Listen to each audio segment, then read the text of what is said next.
bu mövzunun müzakirəsi üçün bizimlə bağlantıda Zorxana və Pəhlivan güləşçi yığma komandanın böyük məşqçisi, Azərbaycan İdman Akademiyasının baş müəllimi, doktorant Xəyyam Orucovdur. Xəyyam bəy, sabahınız xeyir olsun. Sabahınız xeyir olsun. Bayramınızı təbrik edirəm. Bayramlarınızı təbrik edirəm. Bəli, bayramı qarışıb deyirlər. Mən də efirdən istifadə edib xalqımızın bayramı, hər iki bayram, həm Ramazan bayramını, həm də Novruz bayramını təbrik edirəm. Çox sağ olun. Bir daha. Başlayaq, keçək mövzumuzun müzakirəsinə Xəyyam bəy. Neçə ildir ümumiyyətlə bu Zorxana Pəhlivan güləşi ilə məşğulsuz? Neçə ildir böyük məşqçi kimi fəaliyyət göstərirsiniz? Əvvəlcə bundan başlayaq.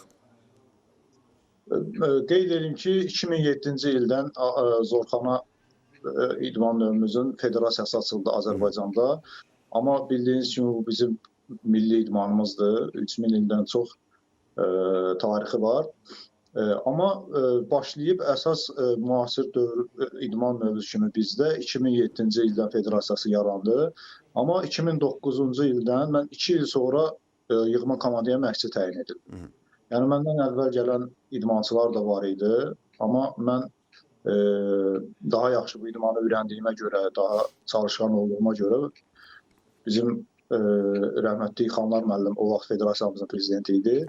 Allah rəhmət eləsin. O mənim çalışqanlığımı və daha yaxşı bu idmançı kimi olduğuma görə mənə yığma komandaya birbaşa böyük məşqçi təyin etdi. Və bir neçə il sonra mən hətta yığma komandanın baş məşqçisi də oldum. Və o dövrü o vaxtdan da bəri elə həm idmançı kimi, həm də məşqçi kimi kariyerim davam edir. Xəyyam bəy, deməli, siz qeyd elədiniz ki, 2009-cu ildən baş məşqçi təyin olunmusunuz, böyük məşqçi təyin olunmusunuz milli komandaya. Bəs mən düşünürəm ki, siz uşaqlıqdan bu güləşlə məşğul olmamısınız, Pəhlivan güləşi ilə. Yəqin ki, klassik güləşdən başlamışsınız. Mənim idman növüm sərbəst güləş olub. Yəni Zorxanaya gələnə qədər mən sərbəst güləş idman növünə məşğul olmuşam. Sərbəst güləşdən bu idman növünə keçmək çox rahatdır. Yəni Pəhlivan güləşi bizim milli güləş adlanır. Milli güləşimiz sərbəst güləşlə demək olar ki, çox da böyük fərqi yoxdur və eyni fəndlərdir. Orada bir fərq var ki, bizim milli şalvarımız var ki, hansı güləşən vaxtı o şalvardan da istifadə etməyə icazə var. Və hansısa bir fərqlər varmı, xırda fərqlər, yəni sərbəst güləşlə Pəhlivan güləşi arasında? Pəhlivan güləşi, xırda fərqlər yox, iki böyük fərq var, əsas fərq. Bir geyimdir, şalvarın olur. Bir geyimdir, bir də əlbəttə ki, yarış fərqləridir, yarış qaydaları fərqləridir. Birinci fərqlərdən ibarətdir ki, məsələn, sərbəst güləşdə öz kürəyin üzərində bir hansısa fəndləri icra eləmək olur və rəqib sən xal ala bilirsən. Amma bizdə kürəyi üzərində hətta sən rəqibə fənd atsan da sənə uduzmuş hesab olsan. Yəni kürəyin yerə dəydisə bitdi. Pəhləvanın kürəyi yerə dəyməməlidir. Nəinki dəydi, bir kölgə saldısa da bəs eləyir uduzmağına. Hətta kölgəsi belə düşməməlidir pəhlivanın kürəyi. Çox maraqlıdır. Və 2009-cu ildən artıq bu həm federasiyadasınız, həm milli komandadasınız və müraciətlər necədir? Neçə nəfər ildə cəlb olunur komandaya və yaxud ayda? Gənclərin müraciəti varmı, maraq varmı? Hansı səviyyədədir maraq ümumiyyətlə? Əvvəl, məsələn, federasiya yarananda idman növü yeni inkişaf edirdi. Çox az idi. Əsas inkişafına təsir göstərdi. Bildiyiniz kimi, Bakı 2017-ci ildə İslam Həmrəylik oyunları keçirildi. Onda daha çox populyarlaşdı bu idman növü. Həm dünyada, həm də Azərbaycanda daha çox tanınmağına kömək elədi. O vaxtdan biraz müraciətlər artdı. Amma maraqlanan çoxdur. Amma gəlib mütəmadi məşq eləyənlər, eləmək istəyənlər azdır. Təəssüflər olsun ki. Yəni əksəriyyəti yəqin ki, güləşçilərdir də. Sərbəst güləşdən Pəhlivan güləşinə keçirlər. Daha çox güləşçilər gəlir, amma adi heç bir idman növünə məşğul olmayan idmançılar da var ki, gəlib də hətta yaxşı, yüksək nəticələr əldə edə bilir. Çox maraqlı. Pəhlivan güləşi, biz pəhlivan deyəndə iri, cüssəli insanları düşünürük, əlbəttə təsəvvür edirik. Neçə yaşdan ümumiyyətlə bu güləşə başlamaq olar? Güləşə ümumiyyətlə elmdə uşaqlar üçün 9-10 yaşdan başlamaq tövsiyə olunur. Bəs pəhlivan güləşinə?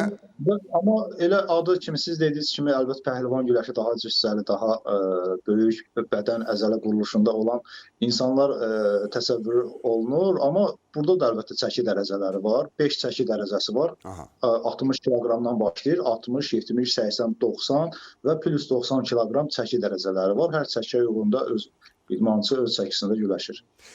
Yarışlarla bağlı da bir sual vermək istəyərdim ki, ümumiyyətlə ildə neçə yarış keçirilir ölkəmizdə və yaxud beynəlxalq yarışlar, bu il hansı çempionatlar və yaxud turnirlər nəzərdə tutulub? Son yarışımız bu keçən dekabr ayında oldu, 2025-ci ilin dekabr ayında. Hindistanda keçirilən növbəti dünya kubokuydu. Biz orada dünya üçüncüsü olduq. Mən və tələbələrim həmçinin gümüş, bürünc və qızıl medallar əldə elədik. Qarşıda bizi gözləyirdi may ayında Ermənistanın İrəvan şəhərində Avropa çempionatı gözlənilirdi. Qeyd edeyim ki, bu idman növünün beynəlxalq federasiyası İranda Tehran şəhərində yerləşir. Təəssüflər olsun ki, orada baş verən hadisələr hal-hazırda federasiyanın işinə də təsir göstərdi. Ona görə də hələlik bir ay o tərəfə çəkilibdir. Ən azından iyun ayına qədər uzadılıb. İndi deyilənə görə iyun ayında olacaq. İndi inşallah hər şey yaxşı olar, tez bitər bu problemli məsələlər və yarışımız. Və qarşıda bir də dünya çempionatı gözlənilir. O da Hindistanda olmalıdır. Yəni bu il ərzində Avropa və dünya çempionatımız qarşıda durur. Mən belə başa düşdüm ki, Hindistanda da pəhlivan güləşi çox yayılıb, yəni populyardır. Hindistanın özünün də eyni zamanda bu bir milli idman növüdür. Yəni qədimdə ki, əsas yayılıb bu Səfəvilər dövlətində daha çox populyarlaşıb və Səfəvilər dövlətinin ki, ərazisi hansı ölkələrdə olub, müasir indiki ölkələrin, onların hər biri bunu öz milli idmanı adlandırır, çünki çox qədimdən olub. Hindistanın özünün bir xüsusi alətləri var, bizdə olan alətlərdən biraz fərqli şəkildədir və onlar çox belə, yəni daha da bizdən də çox məşhurlaşıb orada. O alətlərlə onlar daha çox işləyir və pəhlivan güləşindən də çox istifadə edirlər. Mən bəzən internetdə falan qarşıma çıxır bu Hindistanın o milli güləşini görmüşəm əslində. Bir-birlərinə onlar bir qədər sanki vururlar, şillə falan vururlar. O zərbə də var, o qum üzərində, torpaq üzərindədir onların. Özünə məxsus fikir vermişsə geyimləri də var. Bəli, bəli. Orada zərbə və bir də sanki bu yağlı güləşə bənzəyir. Yəni qurşaqdan yuxarı. Onlarda yağı yoxdur, yağlı güləş Türkiyənin. Bəli, bəli. Onlarda quru bədənədir, belə deyək. Ola bilər mübarizə vaxtı tərləmə olur o yağlı görsənməyinə səbəb olur. Yəqin ki. Çox təşəkkürlər Xəyam bəy, fikirləriniz üçün. Uğurlar arzu edirəm sizə, bütün milli komandamıza. Çox sağ olun ki, bizim milli dəyərlərimizi, idman növümüzü inkişaf etdirməyə çalışırsınız. Çünki çox vacib məqamlardan biridir öz adət-ənənələrimizin böyük bir parçasıdır idman. Çünki bu torpaqlarda elə əsrlər əvvəl özünüz də qeyd elədiniz ki, minilliklər əvvəl bu insanlar güləşiblər, idmana maraq olub, idmana meyillilik olub və bu ünsürü qoruyub saxlamaq o qədər da asan deyil. Bir daha minnətdaram, bir daha bayramlarınızı təbrik edirəm. Mən də təbrik edirəm bir daha və sizə təşəkkür edirəm efirə dəvət etdiyinizə görə. Elə bizim milli idmanımızın inkişafına da ən böyük təsiri ilə efir vasitəsilə biz çatdıra bilirik. Çox sağ olun, uğurlar. Sağ olun.